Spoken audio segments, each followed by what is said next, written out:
नमस्कार, मी पंजाब टक. सर्वप्रथम शेतकऱ्यांना सांगू इच्छितो की 30 मे पर्यंत असाच पाऊस पडणार आहे आणि मी आहे आमच्या शिरूर तालुक्यात दुधना धरणावर आहे आणि या ठिकाणाहून सर्व शेतकऱ्याला अंदाज देणार आहे.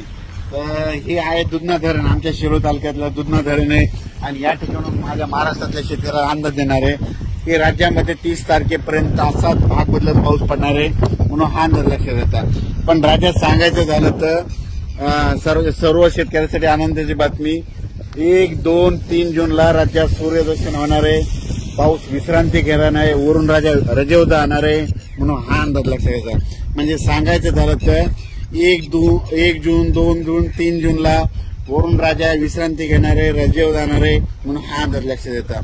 माझी सर्व शेतकऱ्याला विनंती आहे की 1, 2, 3 जूनच्या नंतर ऊन पाडल्याच्या नंतर तुम्ही काय करा, तुम्ही संपूर्ण शेताची कामे आटपून घ्या, कारण की त्यावेळेस उघाड पडणार आहे.